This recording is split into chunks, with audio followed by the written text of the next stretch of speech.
Music is life, you don't know. And I'm all set and ready to blow. I got some places out there I wanna see. It's gonna be irate, yeah. So put your hand in the air just for me. I want it up for the world to see, 'cause I wanted you and me's a fire. I'll bring the flame. It's gonna be irate, yeah. Boom, this is Mr. Nye, and you're listening and watching SAT Telecoms. Boom!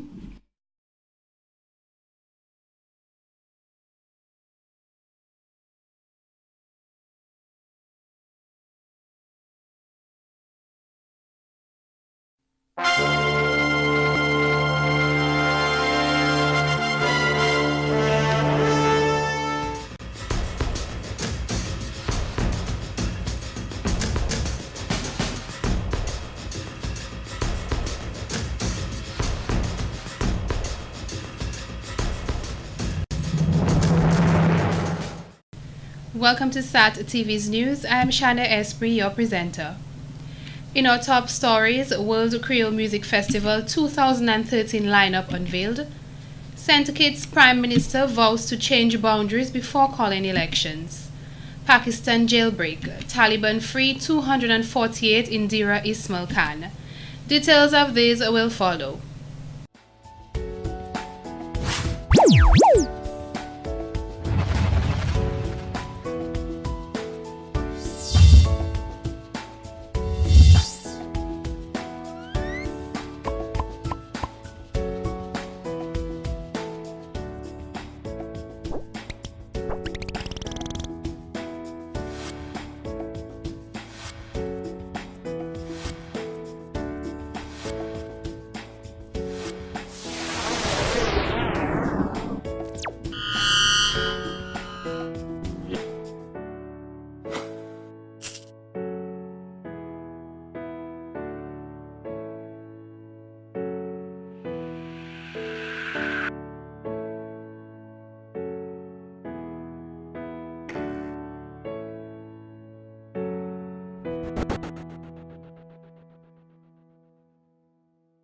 Welcome back.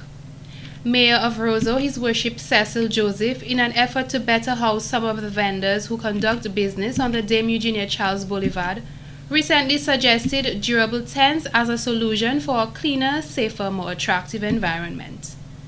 In addition to this incentive, he is of the view that the operations of the Dominica Export-Import Agency Dexia should also be relocated to the Canefield Industrial Site so that vendors can occupy the then vacant facility. Because why? It's the seaside, right? It's right there. Build a jetty, get the trade easier, get the product at a cheaper price, because in terms of transportation it is cheaper. You have big enough sheds in that area where Dexia can be placed and meet the necessary services that they have to meet. With this change, the Dexia building can be used as an area for a promenade for the vendors because it is big enough to put all the necessary vendors, he said. The necessary facilities, including washrooms and running water, would also be installed. Offices would also be added to manage the vendors at the facility. So it's not far from the main port. You can tell the agents who are responsible for the tourists when they come in that your last spot or not your first stop would be at that building, the arcade for the vendors. I'm sure as time goes on, because when you arrive on the ship, when you're about to leave the ship announces where you can actually go to do business, and the ship, if once we work together, the ship and the agent, they can announce where the vendors would be, and these vendors, I'm sure, will get an equal share. This arcade, he said, would be very beneficial to the vendors. They would not have to break down stores at the end of each day, and their booths areas can be locked up, providing better security for their items. It would make for a more conducive environment for the vendors and the tourists to operate while they conduct the businesses, the mayor added. He said people tend to fight against change, but this one should be viewed in a positive light. In more news, plans for the construction of a 5-star hotel to be built in the area of land now occupied by the Public Works Corporation on Goodwill Road is now at an advanced stage, according to Prime Minister Honorable Roosevelt Skerrit. Mr. Skerrit says the designs have been completed and a bid for investments for the creation of the structure has been made. Government is working to increase the number of export-ready rooms Dominica has to provide, Mr. Skerrit added. A pressing concern of the government is to address issues that will adversely affect visitor experience. Government is also desirous of positioning the country to host a wide variety of regional and international meetings and conferences. Currently, there are approximately 460 export-ready rooms. By the end of the year, the number is expected to increase by 155 rooms to a total of 650. The completion of the Fabrics Hotel and Spa, funded by the government of the Kingdom of Morocco, will contribute 68 rooms to the hotel staff. Madam Speaker, in keeping with the commitment made in the budget address last year to commission the design of a hotel on the site occupied by the Public Works Corporation, I am pleased to report that with the assistance of a Chinese firm, the design has been completed.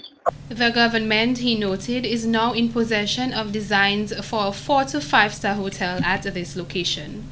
All cost and financing for this hotel is currently being sought by the government.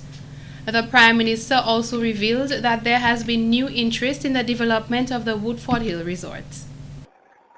The prospect of raising the required $10 million equity appears positive. This will cause the release of $5 million, which government has reserved for the project and which will go towards developing the infrastructure. Government will inform the nation on progress on this important development for Woodford and the surrounding villages in the coming months. Madam Speaker, villa development along with the concept of shared ownership now form an integral part of tourism projects throughout the world. Indeed, many of the new resorts around the Caribbean have embraced the concept of mixed resorts, whereby villas form part of the development and are available for sale to hold or shared ownership. This provides the key financing vehicle for the development. In our current environment, such methods of additional financing are much needed. In order to be competitive in attracting similar developments to Dominica, the current legal and tax framework will be revised and reviewed. In the short to medium term, new hotel plans will become operational, will result in the creation of approximately 300 jobs, of which 100 will be associated with the Moroccan-funded hotel.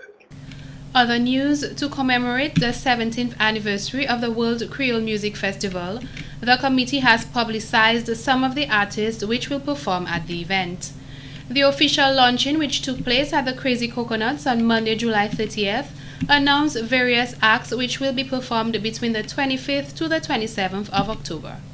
And one of the bands celebrating 30 odd years in the business, they created the Zouk rhythm. Zouk actually means to party. And one remember just from the transition of our Okada Slipso into that genre of music, Pierre-Edouard Decimus and George Decimus went into their labs and created a bit called Zouk. Returning to Dominica, Kassav!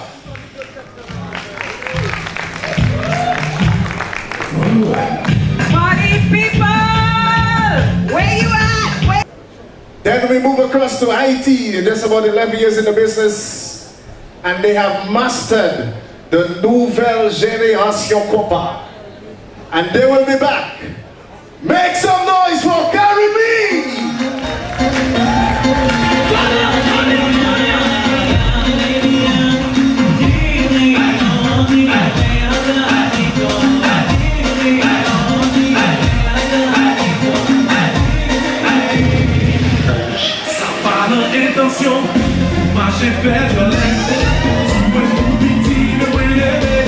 Marshall Montano is scheduled to perform on night 1, along with Quaxi Collar, Triple K with Benz and Nai, and New Look.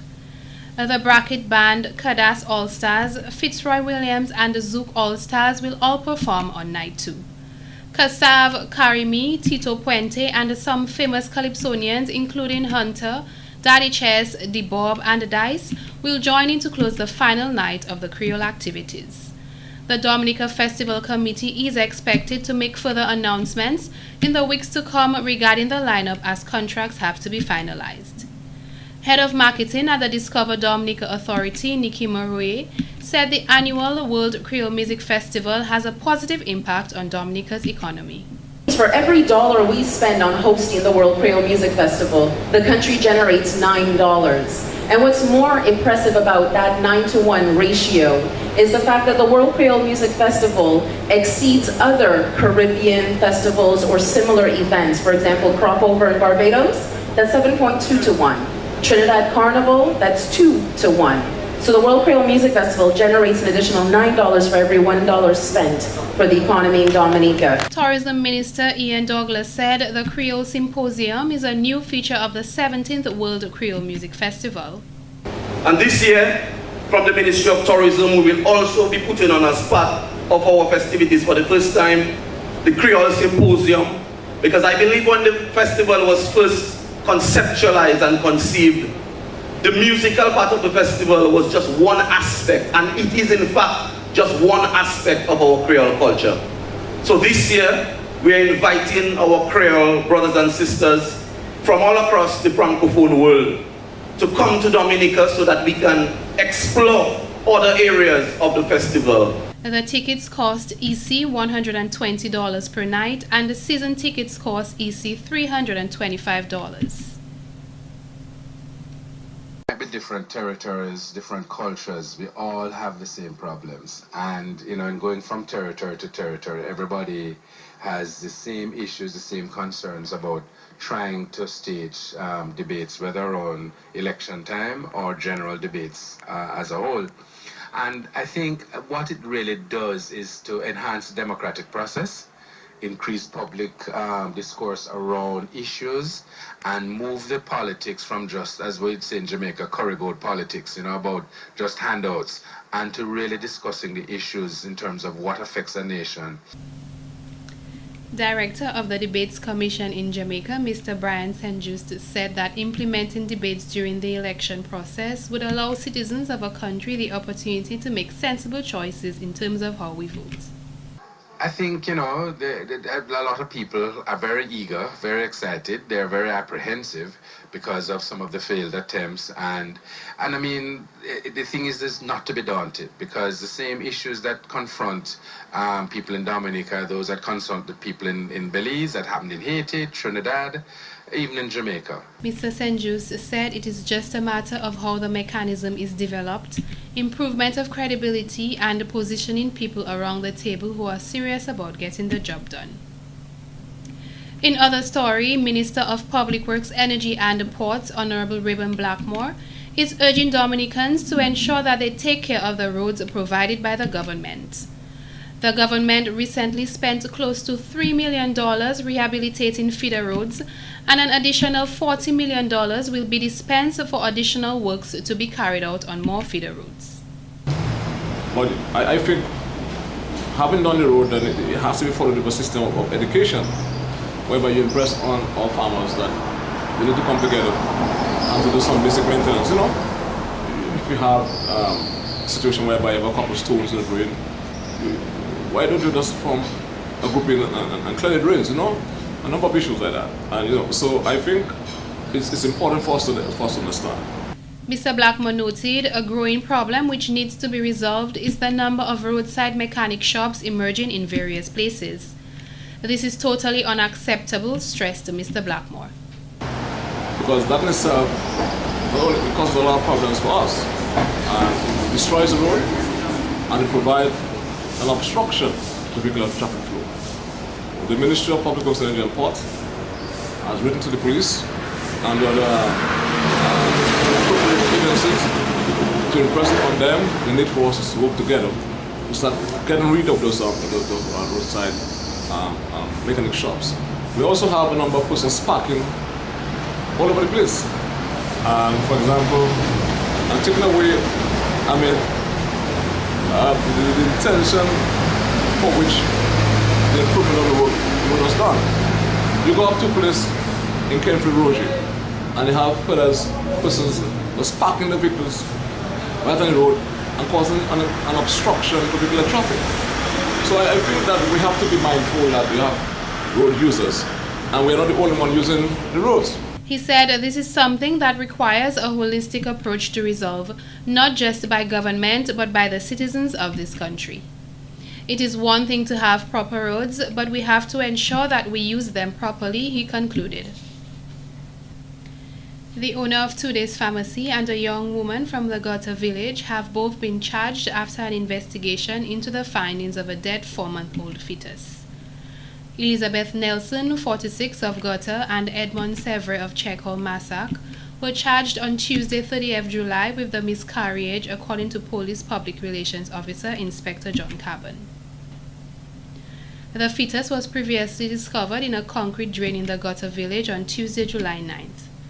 A medical practitioner later confirmed that it was a male and consistent with a 20-week-old fetus. It is alleged that the woman may have purchased the medication from Mr. Sevre, and it is further alleged that he may have performed an undisclosed procedure on her. The female was accosted by police on Wednesday, 10th July, and taken to the Princess Margaret Hospital for treatment. She was later discharged from the hospital and placed on sick leave. In more court news, Philip Joseph Samuel of Hillsborough Street has been granted $75,000 bail subsequent to his arrest on Tuesday, July 29th. Samuel was charged due to a stabbing incident which occurred on the 26th of July. He stabbed Jeffrey Winston following an altercation in River Street. Magistrate Candia Carret George granted bail with Archibald Samuel of Castle Comfort as his surety. As part of his bail conditions, he is to surrender all travel documents, refrain from applying for another passport, and report to the police station every Monday and Friday.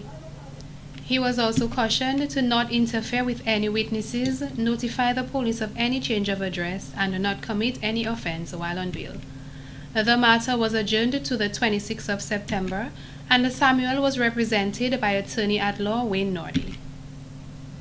This has been the local segment of the news. Coming up next, regional highlights. Have you ever wanted to order on the internet but don't own a credit card, or you're just fed up of the high prices of items locally? Well, the solution is Chemex Online Services. Chemex Online Services. Order a wide variety of items and get your items in as quick as 5 to 10 days. For placing orders or for more information, call 614-9550. The sky's the limit with Chemex Online Services.